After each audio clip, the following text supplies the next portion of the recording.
people, it's your girl Adeola. Happy Thanksgiving. I hope you enjoyed it. And that reminds me again of my Ethiopian sister, Membe Aklilu. 20 years ago, Membe was homeless on the streets of Italy and she was pregnant with her son at that time. But then she was able to come to the US. She started working at a restaurant, from being a waitress to anything they wanted her to do. And within 6 years of working at that restaurant, she bought that restaurant. Today, she's a very well-to-do Ethiopian woman in California. And not only that, as a way of giving back to her community, every year on Thanksgiving Day, she will open up her prestigious restaurant for homeless people. This is an experience, not just a meal, because this holiday meal for the homeless is being delivered by someone who's been there. It's the right thing to do, and then it's the right day to give back. That's a beautiful restaurant, very beautiful by the water. I mean, it's a prestigious restaurant, and they were giving out clothes and medical attention and so on. So I was really inspired by what she did. Anyway, I totally enjoyed my time in Nigeria. I was in Nigeria last week for the Ake Book and Art Festival in Abeokuta, and it was wonderful. It was organized by Miss Dola Shonaye and her wonderful team. So that's where I was, which was why the shows were late. For the last 2 weeks, while I was at the Ake Festival, I met Malam El Rufai, that is the governor of Kaduna State, and he was really nice to me. I had no idea that he knew who I was. I mean, you do these things, you don't know who's watching. He was like, I know you. Are you not Adeola, the troublemaker? I said, Mr. Governor, it's nice meeting you too, sir.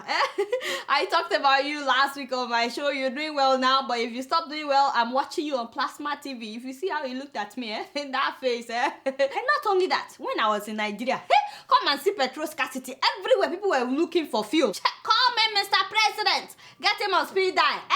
Exactly what is going on, Oga Buhari? No, don't beg me. Where is the change that you promised us? How far with the fight against Boko Haram, for example? What happened to the deadline given to the heads of the Nigerian military to defeat Boko Haram? No, be by November. Did you guys hear about all the bomb explosions last week? And not only that, at least 105 soldiers, including their commanding officer, were feared missing after an attack by Boko Haram in Borno last Wednesday. How far with the Chibok girls? My Oga, are we still trying to rescue these girls, or have they been forgotten? Like, really, what is going on? Nobody is keeping me in the loop. So we stopped somewhere to buy gas. They said petrol is 140 naira per liter. I cried out. I said, Laye Buhari, where is the change you promised us now, my Oga? What is the excuse this time around? You better find a solution. Better find a solution on time, And speaking of which, is it true that Nigerian governors no longer want to pay 18,000 naira as minimum wage?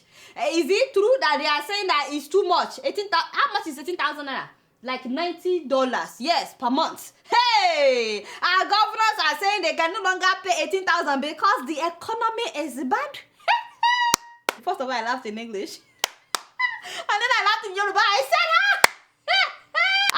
yeah, Titi. Have you heard what I had? Anyway, after all of that, I said to myself, it's okay if these people want to reduce minimum wage. But first of all, we must reduce the salaries of the governors. You know the economy is very bad right now. We cannot afford their salary. Let us reduce their salaries to 18,000 naira per month. If any of these governors can survive for 2 months on the minimum wage, only then can you reduce the minimum wage. So you understand? Until then, hey, anybody that tell them that I said they no born you well. I thought they would be talking about increasing the minimum wage. No, so who is your father? Even my father in the Lord, Ben Bruce, you know, in Nigeria, my Oga.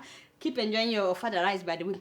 Even Mr. Ben Bruce on his Twitter page, he said that this same governor spend more than 18,000 naira every month on their drugs. No be so. And I concur with this statement. On this issue, I refuse to disagree with the man, even though we disagree on many things. Better get your ass together, Nigerian governors. And speaking of governors, and I'm running out of breath, you know.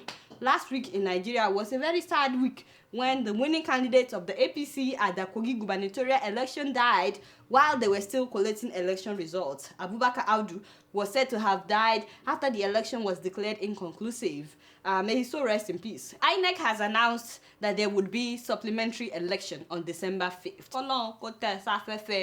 Now that we have prayed for the deceased, my dear, you know, there are some things that surprised me, and this is just between me and you, so don't go and tell everybody. You know how Nigerians are. You can't say anything about a dead person. They will say you have no right to talk about the dead. So move closer, just between me and you.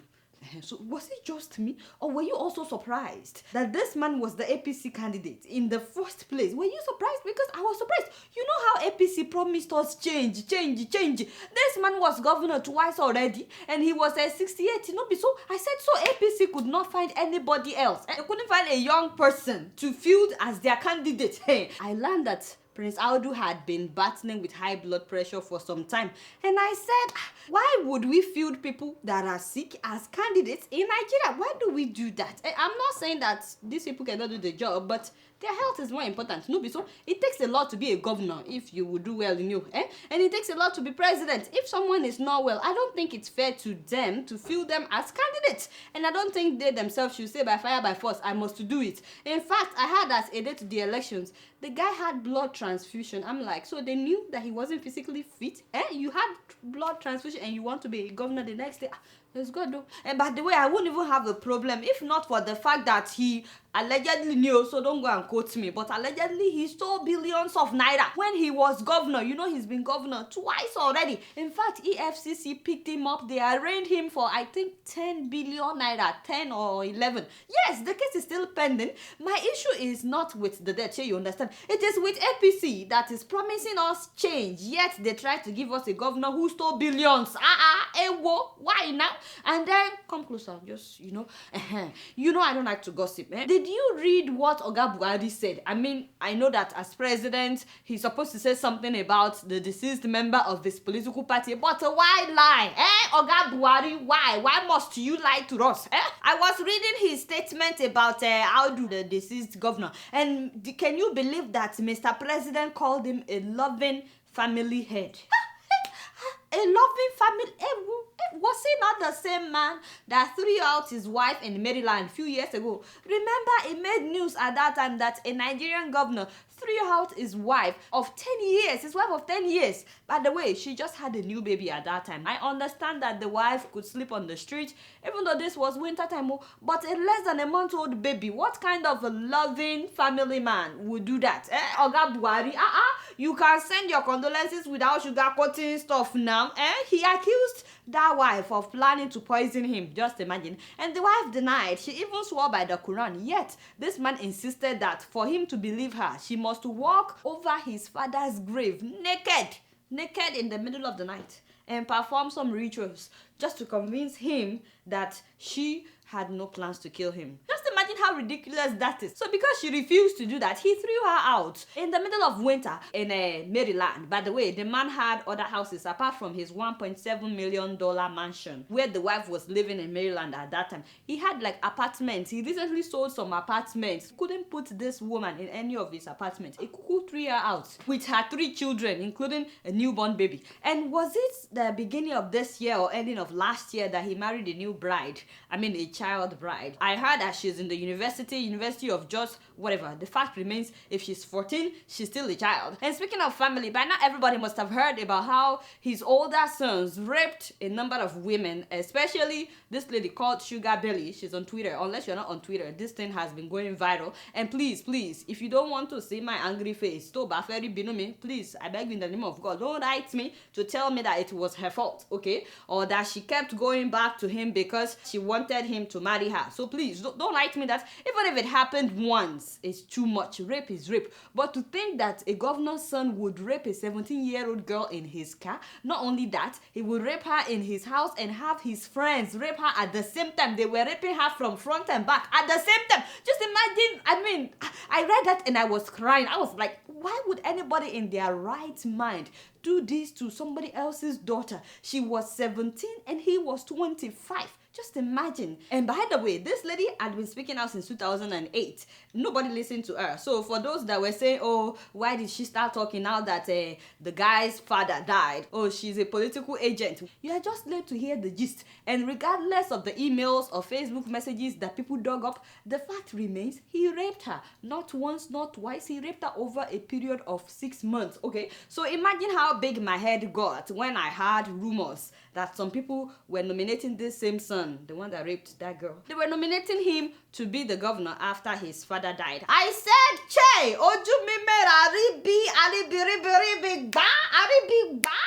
my people of of Kogi. What is wrong with you?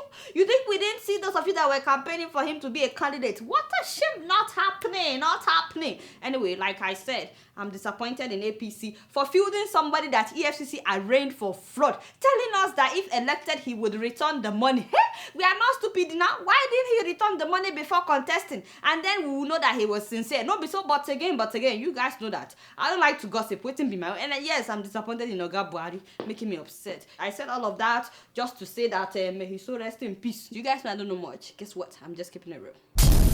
So still on Nigeria, a Nigerian restaurant made the news last week when all the waiters and waitresses were seen on hoverboards serving food in their restaurants in Ibadan. Take a look. Meals on wheels. Well, there aren't any wheels. Instead, there are hoverboards. It's become quite the craze in Nigeria, and this restaurant is leaping on that opportunity. Seriously, that's so cool. That's like really cool. Now you know what to get me for Christmas. Anyway, I don't care what enemies of progress say about this restaurant. A lot of people have been saying, one day they will fall. Nigerians, they like too much shakara. Why are they trying to use over? But I said jealousy. What have you done? Don't you see that these people are being innovative? They are trying whatever they can to help their market. It's all about your market, my people. And it's working for them. People are traveling far and near to come and eat at this restaurant because they want to see the waiters and waitresses on hoverboards. Before you know it, all restaurants in Nigeria will be serving on hoverboards. No be so. Kudos to these people. I heard that the restaurant is in Ibadan. I said, one money. I appreciate their innovation, and next time I'm in Nigeria, I'm coming to eat there. Mamba wa. Guess what? I'm just keeping it real. Moving on to Ethiopia, this week I saw a picture and a news headline that made me very happy. Ladies and gentlemen, Ethiopian Airways presents the first all-female crew. Yes, all females also conducted the on-ground flight preparation, by the way. So everybody involved in this flight, they were all females. And these two lovely ladies you're seeing, they were the pilots. I told you guys, yes, what a man can do, a woman can do. Yes. In fact, we even do it better. Congratulations to these crew members. Y'all look so fine. So they flew to and from Bangkok and it went really well. But still on Ethiopia. So this last week was a great week for me because I got to meet somebody that I've been longing to meet, somebody that I've been talking about for years. Yes, that's Reeyot Alemu, the 35-year-old beautiful Ethiopian journalist that was arrested and jailed since 2011. And you guys remember that a few months ago when Obama was going to Ethiopia, I talked about how the Ethiopian government released some journalists, including some Zone 9 bloggers and this woman, Reeyot Alemu. Well, now she's here in the US and her and I got to sit down and chat a little bit. Make sure you check out that interview. It's on YouTube. It's on SaharaTV's YouTube channel. Here is a little excerpt. Do you mind just sharing briefly some of the effects this prison time had on you? I was telling myself, oh, I must be strong. Always I was trying to be at least mentally healthy. And by the way, I asked her about the developments in Ethiopia. You know, the trains, we've seen the trains, we've seen the Ethiopian airlines, because it's a little confusing when some people say that the Ethiopian government is doing really well, everything is going great, and others are saying that it's a dictatorship kind of government. And this is what she had to say about that. We can't live in our country freely. Therefore, what are the infrastructures, the new roads, the new buildings? They are nothing for us. I believe for many Ethiopians, this economical development is nothing. So you can watch the full interview on Sahara's YouTube page. But as for me, I'll continue to advocate for others that are still in prison in Ethiopia, Wopshet Taye, Eskender Nega, and of course, Andagasho Tige, and many others as well. It's good that the government is buying trains, but what is important to me is that there is freedom of the press, freedom of expression. And while we're talking about trains, in case you're yet to see it, this is an Ethiopian train. Just compare that to that of Niger, the giant of Africa. I'm not shaming Nigeria before you write me an email. I'm just challenging Nigeria that we can do much better than what we're doing right now. But you guys know I don't know much. Guess what? I'm just keeping it real. And in South Africa, today I have great news. See, when someone has been deceiving people for a long time, the day they will get caught is always near. It's just a matter of time. Ladies and gentlemen, remember Pastor Penuel Mnguni of the End Times Disciples Ministry in South Africa. The guy, yes, I talked about him before, the one that made his church members eat live snake. Yes, oh yes, and there was another time that he made them, he said he commanded them to be hot, and suddenly they started taking off their clothes, especially the women. They said they were hot. He sits on his church members, he rides them like horses, you know, he's done all kinds of stuff. One time he made them eat pieces of clothing, another time he took one woman's wig, gave it to them to eat. You guys are familiar with this guy now. No, it's not the one that made his church members eat grass. We are still praying for that one. Anyway, the villagers woke up one day and decided enough is enough. They said this is crazy, why are we letting this guy rule us like this?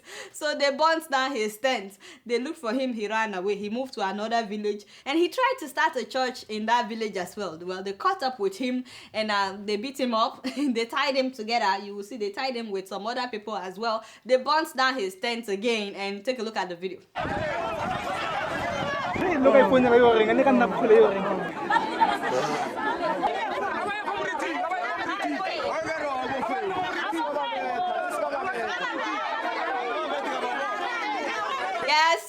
Yes, I've been, you know, you guys, I always say it on this show that translate that in English. Thank you. Every day for the thief, one day for the owner, you're that form, I mean. How do you call yourself a man of God and you are making people eat snake, making people strip naked in your church, and he will put all these things on Facebook as if the day of judgment will not come. Now it came more. I said, it's about time, no be so. For the rest of you that are deceiving people, it's also a matter of time for you too. Every day may belong to the thief. There will be one day for the owner. Maybe this will teach others a lesson. I'm waiting for the one that makes people eat grass in his church. You know, I'm still praying for him. But you guys know I don't know much. Guess what? I'm just keeping it real. So ladies and gentlemen, don't forget to buy your tickets for the show coming up December 11th with, of course, Dr. Njakri Damages. Yes, I cannot wait to be on the same stage with that troublemaker. Don't tell him I said he's such a troublemaker. He likes to look for my trouble on Twitter. I always ignore him. Anyway, apart from Dr. Damage's sexy nurse, yes, people have been asking me who else will be there. And I'm like, dude, of course. First of all, we are having DJ Reed. If you're not familiar with DJ Reed, make sure you check out his website. It's not just a DJ. He has his own entertainment company. He has his own MC, event planner, wedding planner, photographers. I mean, you name it. It's a one-stop shop for everything entertainment. If you're a Nigerian, if you're an African here in New York, DJ Reed is your man to go to. And even if you're not an African, he does all races. And of course, we're having Laolu Sebanjo. If you've never seen him perform, you're missing out. He's like Fela reincarnated. The guy does a lot of Fela songs and he's really good.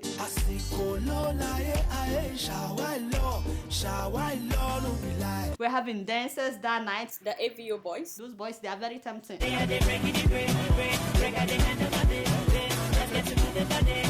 And also the Supreme dancers.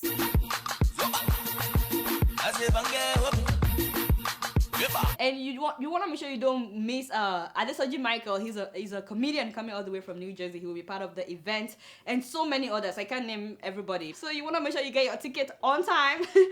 Events start at 7. I'll make sure that they give out some of the prices at 7, just because you know how Africans are. They will say, "Oh, African time." No, this is not African time. If you're not there at 7, they will start giving out the prices by 7. We're hoping that will be done by 8:30, but we may go till 9. I don't know, but I can promise you that at the end of everything, we would have a meet and greet session with everybody in the audience so we can all take photos. All right, make sure you get your ticket on time. Also, I like to thank every one of you who has donated in getting Temitope out of the hospital in India. Yeah, so last week when I was talking on this show, we only had donation of $10, and today we have more than $500 already. Can you imagine? I was like, oh my god. So thank you so much to everybody that has donated. I'm looking forward to calling the hospital and paying them once and for all. Hopefully Temitope can go home for Christmas this year. Yes, it feels good to give, you know. It feels good when you're touching lives. You feel happy when you're touching somebody else's life. I hope you feel the same when you donated. And those of you that are yet to donate, please donate. If you go on KIRWAfoundation.org, you will see the donate button, and when you donate, it comes up immediately. You see it reflects how much you've donated. So thank you so much, guys. I just want to thank you. All right, y'all, it's been real, and I'm keeping it real right up in here. Until next week, I'm gonna see y'all later. Peace out.